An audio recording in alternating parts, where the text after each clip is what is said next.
I'm Wayne Donnelly, Duty Officer, 721st Aerial Port Squadron. I am pleased to introduce our next speaker, General Highnote.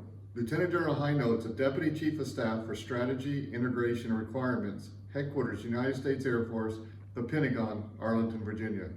In this position, Lieutenant General Highnote is responsible for developing the Air Force strategy and multi-domain operating concepts, integrating through centralized design and validating and prioritizing operational capability-based requirements to achieve national defense objectives and deliver timely and effective capability to the warfighter. Ladies and gentlemen, Lieutenant General Highnote. Good afternoon. I'm really excited about being with you this afternoon at the Logistics Officer Association Symposium. I'm Clint Highnote. I lead Air Force Futures, and we call ourselves the voice of tomorrow's airmen. So I know that many of you are actually tomorrow's airmen, even as you lead today, because you're going to be leading well into the future long after I leave this institution. And I want you to know that there's a group inside of the Air Staff that thinks about you in that future state every day as tomorrow's airmen. We get up in the morning and we think about the challenges you're going to face, and we try to make those a little bit better and give you what you're going to need to be able to succeed in those environments. And so today, I'm going to spend a little bit of time talking to you about the challenge and some of the possible solutions to this issue of logistics under attack.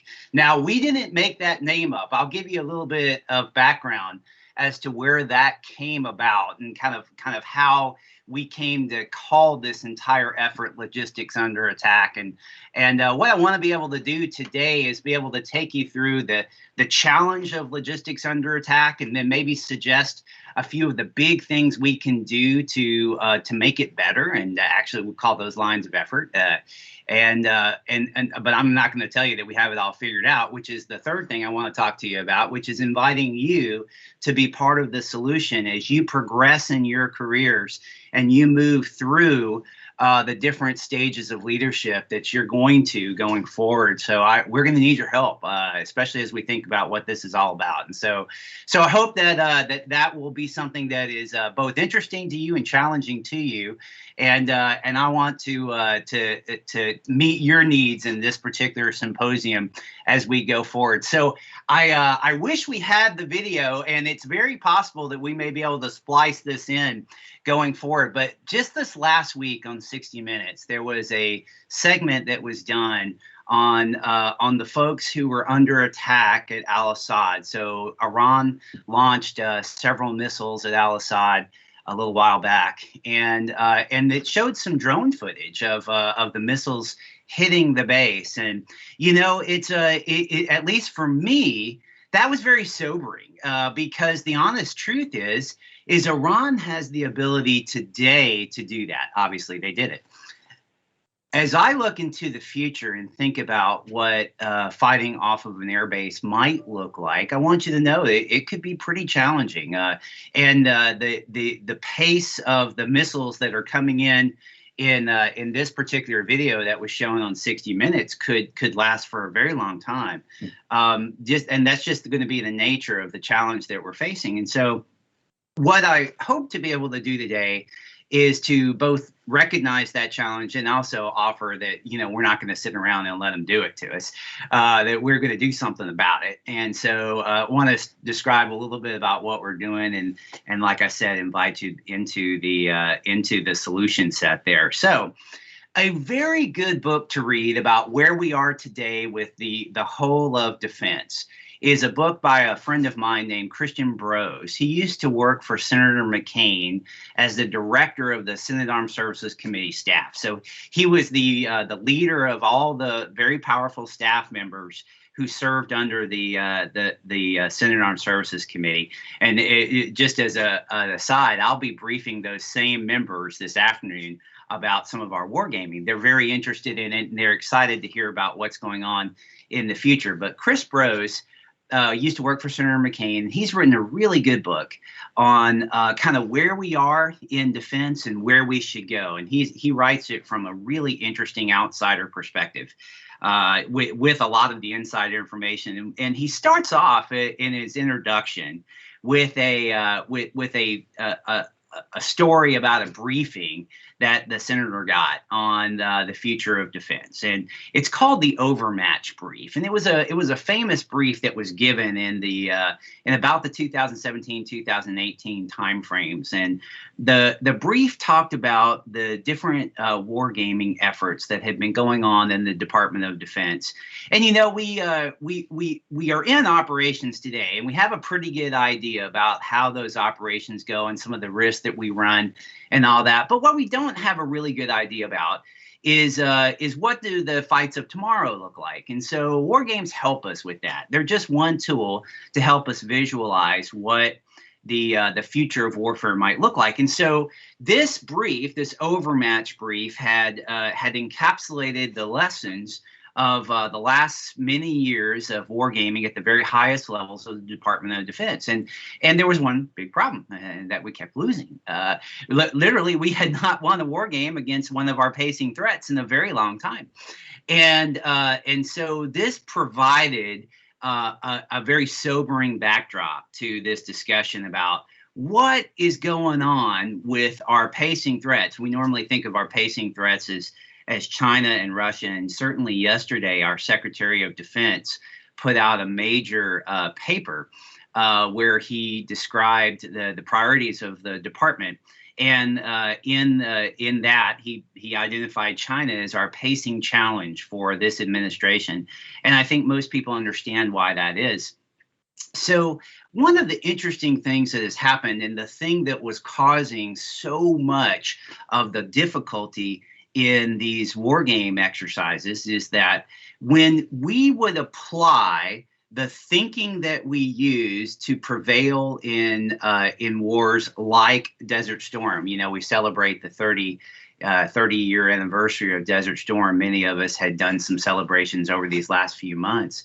And as we think about the types of logistics concepts that we use to prevail in that, because the honest truth is we moved over 500,000 people and who knows how many tons of equipment and supplies, and in so many ways dominated the pace of events because we could do that. And what we see is that, and what we certainly saw in the wargaming efforts, and this led to the poor results that were briefed in the Overmatch Brief, were that our pacing threats, China and Russia, had studied this type of concept that we have, this idea that we can out logistics you, and in fact they had studied it so much that they decided they had to try to take that advantage away of the United States. A very good set of papers that has been written about this is by a fellow at the Center for New American Security. He used to work in the Department of Defense, and his name is Chris Doherty, and he has written about the new American way of war, and he details in an unclassified way, a way that you can share and read about and discuss, a very compelling case that the way that we fought, the way that we were able to out logistics our opponents in the past was a primary reason that our pacing threats, China and Russia, started changing the way that they fielded their capabilities. And so many of the capabilities they've been fielding have to do with denying us the ability to do it the same way. So sometimes we call that the anti-access challenge. And so one of the things that we want to discuss today is, what does that anti-access challenge mean for us as we go forward? So one of the things that it really means is that logistics, instead of being an enabler to victory, becomes a limiter in these war games. So we try to play them as realistically as we can. And I've got folks on my team, and I am very fortunate on the team of Air Force Futures and in the broader team across the air staff that we take advantage of. We've got some incredible professionals who help us with these war games, these sets of analyses, studies, and things. And we have a tradition in Air Force Futures. We start every major war game with logistics, and we end every major war game with logistics. And so we just did that in a full cycle we call Futures Game 2020, and that'll be the wargaming effort that I'll be debriefing to the Senate later on today. But this idea of they have these anti-access capabilities. A lot of them have to do with surface-to-surface missiles, air-to-surface missiles, the ability to attack our bases, the ability to attack our supply lines, and all the way back to our homeland, where they can attack our distribution systems and many of the computer systems that we rely on to be able to get things where they need to be. And so we see that logistics becomes a limiter, not an enabler. The limiter really has to do with three major areas. The first is fuel. It's not close. We are dependent on fuel, fossil fuel. Fossil fuel is heavy, and it's hard to distribute. Takes specialized equipment, specialized people. Some of you are involved in that, and thank you for what you do for our service. The hard part is that these fuels are heavy, and it's really difficult to get them around. And I have never played a war game where our enemy, our red team, failed to attack our fuel distribution and storage. It's just the way it works. And I'm sick of losing for it. And so one of the things we know we need to do is to rely less on this heavy fuel and be able to distribute it in ways that are more secure. And so that's, I think, a very important part of some of the things that we're thinking about with climate change and working with the new administration, and they're thinking about this. But I'm here to tell you, one of the best things we could do warfighting is to rely less on fossil fuels. And so we're working on that. Maybe I'll be able to talk about that here in just a little while. We run out of munitions, and so being able to get munitions in the right spot is going to be a really important part, and we think we've got some ideas on that. And then finally, parts and supplies. We tend to have difficulty distributing those across the battle space while being attacked. And so I said that that limiting factor became a major part of the 2018 National Defense Strategy. So inside of the National Defense Strategy, there were operational problems, and logistics under attack was verbatim one of the problems. And so we borrowed that terminology, logistics under attack, to kind of talk about the entire effort that we have, not to make logistics a limiter, not to allow it to be a limiter, but to reimagine logistics, reimagine how we distribute, how we deploy, how we protect in ways so that we wouldn't have to be a limiter. And that's what logistics under attack is all about. And this is it clearly requires us that reimagining. We're going to need new ways of doing this. We need new concepts, new capabilities, new training, new organization, and this is the exciting part of logistics under attack. And so what might those new ways look like? I'm going to identify 4 areas for you that may help you as you discuss this, as you kind of think through what the solution set might look like. And the first has to do with force posture. So we have found in our wargaming that a credible force posture is very deterring, i.e., very seldom will an aggressive, will one of our pacing threats take an aggressive move if they see a very credible force posture. So what does credible look like? Well, it doesn't look like everything stacked up at 1 or 2 bases, because that's not, they can deal with that, and they can shoot hundreds of missiles at it and deny us the use of those main operating bases. They're not sanctuaries, and we have to understand that. And one of the things that we see is that a more disaggregated posture, being able to spread out so that there's no 1 or 2 centers of gravity that they can take out, and therefore the entire posture is weak. So sometimes we call that disaggregation and aggregation, and you're going to hear a lot more about that because that's a fundamental thing that the Joint Force is going to have to do. And we talk a lot about command and control as an important way of being able to aggregate when we need to create that overmatch. And so a disaggregated force posture is it basically means we're spread out.